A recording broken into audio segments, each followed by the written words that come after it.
नमस्कार नीरज जी। सबसे पहले तो आपका स्वागत है इस तेजा जी की पावन धरा पे आप पधारे हो। बहुत बहुत धन्यवाद। आप इस बिजी शेड्यूल में से टाइम निकाल के यहाँ आए हो।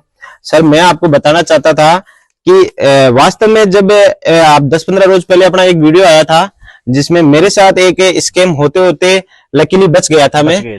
और वो जब मैंने आपके चैनल के माध्यम से मेरे लोगों ने देखा तो अभी मेरे पास कम से कम इस 10-15 रोज के अंदर 5 या 6 बंदों के फोन ऐसे आ गए जिन लोगों ने ये कहा कि आपका वीडियो जो आया था नीरज जी के साइबर स्कैम चैनल पे, वो देखने के बाद हमारे साथ फ्रॉड होते होते हम बचे हैं। क्योंकि जब भी वो कॉल आया तो अचानक से उनके दिमाग में एक ही बात आई कि हाँ ये सुना सुना सा तो लग रहा है, तो अपना ये माइंड उनका रिकॉल हुआ और उस वजह से वो लोग बचे।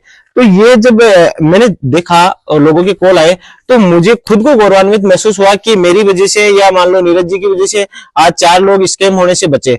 तो सर पहले तो मैं आपको धन्यवाद देना चाहता हूं कि आप ऐसा एक सामाजिक कार्य जो आप कर रहे हो अभी, जो समाज सेवा मेरे हिसाब से सबसे अच्छी समाज सेवा है।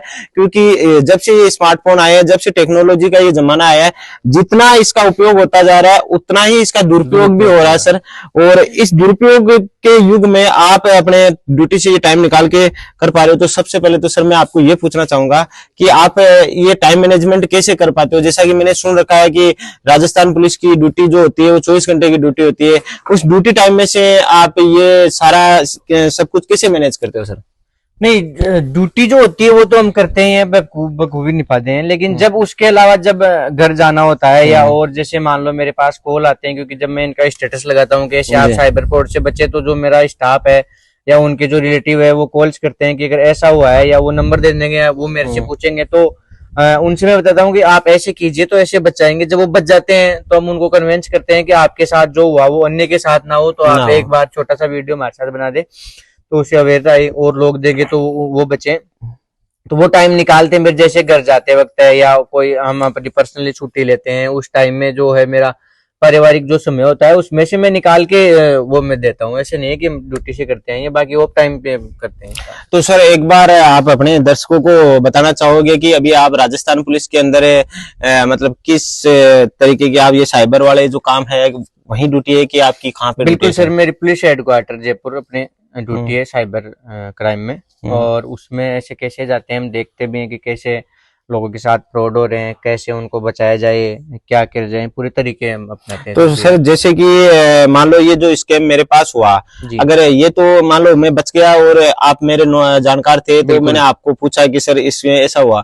अब कोई बंदा है जो बिल्कुल अनजान है, अगर उसके साथ ऐसा हो जाता है तो वो उसको कहाँ संपर्क करना चाहिए और उसको कैसे क्या करना चाहिए, आप वो थोड़ा बताने की कोशिश करो। देखो, सबसे पहले अगर वो फ्रॉड का शिकार हो जाते हैं, इसमें 2 केस होते हैं।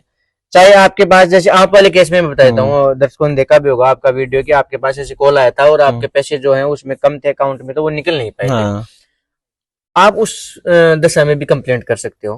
तो अपना नंबर है, मैंने मेरा जो साइबर सेफ राजस्थान, मेरा एक तो यूट्यूब, फेसबुक और इंस्टाग्राम तीनों में मैंने साइबर सेफ राजस्थान के नाम से ही जो है वो प्रोफाइल बना रखी है। उनमें मैंने एक ही प्रोफाइल लगा रखी है, उसमें मैंने लिख रखा है 1930 मोटेक्सटो में। अगर 1930 पे कॉल नहीं लगता है तो नीचे मैंने www.cybercrime.gov.in एक प्लेटफॉर्म है जी सर। तो अगर आपके साथ फ्रॉड तो हुआ है, उसने कॉल किया है, पैसे नहीं निकले, तो आप ये कंप्लेन भी 1930 पर दर्ज करा सकते हो। उससे क्या होगा, उसके जो मोबाइल नंबर आप बताओगे वो थोड़े दिनों में ब्लॉक हो जाएंगे, उसको दोबारा नई सिम लेनी पड़ेगी।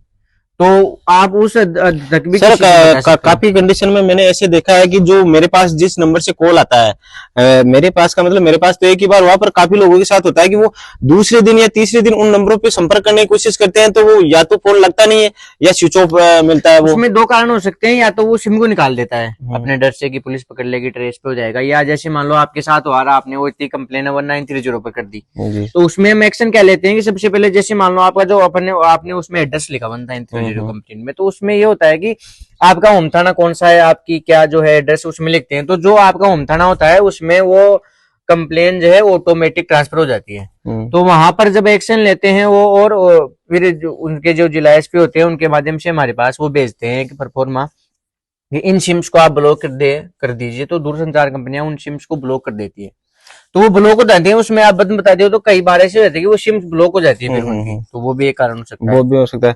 सर मैं आपको एक और छोटा सा सवाल पूछना चाहूंगा कि आपको ये आइडिया आया कहाँ से कि आपको साइबर के लिए लोगों को अवेयर करना चाहिए, या ऐसे विचार आपके पास आए कहाँ से सर? देखिए ओम प्रकाश जी, इसमें दो है मेन वजह कैसे आया आइडिया। पहला वजह तो ये था कि जब मैं इस फील्ड में घुसा तो जब हमारे पास जो कंप्लेंट्स आती है 1930 के जी। थ्रू, या जो डायरेक्ट भी हमारे पास पर्सन है या हमारे नॉन पर्सन है, कॉल पे बताते हैं कि हमारे साथ ये घटना हुई है, तो उनमें देखते हैं कि 2-3 कारण प्रमुख सामने आते हैं हमारे। पहला कारण तो ये है कि वो किसी ना किसी लालच का शिकार होते हैं। जी। वो 100 रुपए में आपको 150 रुपए देने की कोशिश करेंगे, 150 में 300 देने की कोशिश करेंगे, तो कहीं ना कहीं उसमें वो आपका लालच छुपा हुआ है।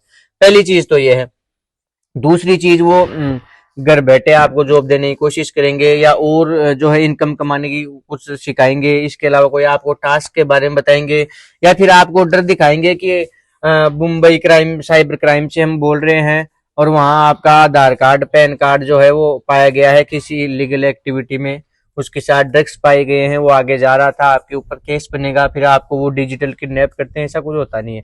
तो आदमी को जब मेरे साथ ऐसी घटना होती है, अगर मैं पुलिस में नहीं हूं और मेरे साथ ऐसा होता है, पहले मेरे को ये सोचना चाहिए था कि मेरा आधार कार्ड वैसे मुंबई जाएगा कब, कैसे जाएगा, जब मैं तो मुंबई ने देखा ही नहीं मैंने आज तक, तो मेरा कार्ड कैसे जाएगा। और जब अपन ने कुछ गलत किया ही नहीं तो डरना किस चीज का।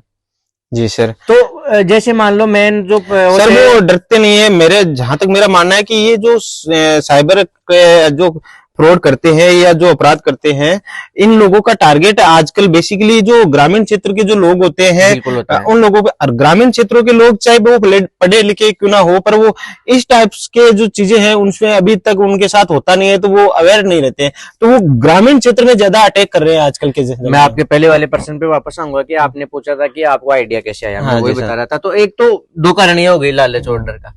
दूसरी वजह, जब हम 1930 कंप्लेंट्स पढ़ते हैं, उनके अलावा जैसे हमारे पास एक साइबर अवेयरनेस प्रोग्राम भी चलता है। भाई देखो, साइबर का जो अभी मेन जो रोकने का पर्पज तो रुक तो रहा है, लेकिन अगर हम अवेयर हो जाएं और फ्रॉड, जो फ्रॉडस्टर हमारे साथ फ्रॉड करने की कोशिश करता है, वो ना कम हो जाएंगे, तो सीधा इफेक्ट पड़ रहा है अपने ऊपर।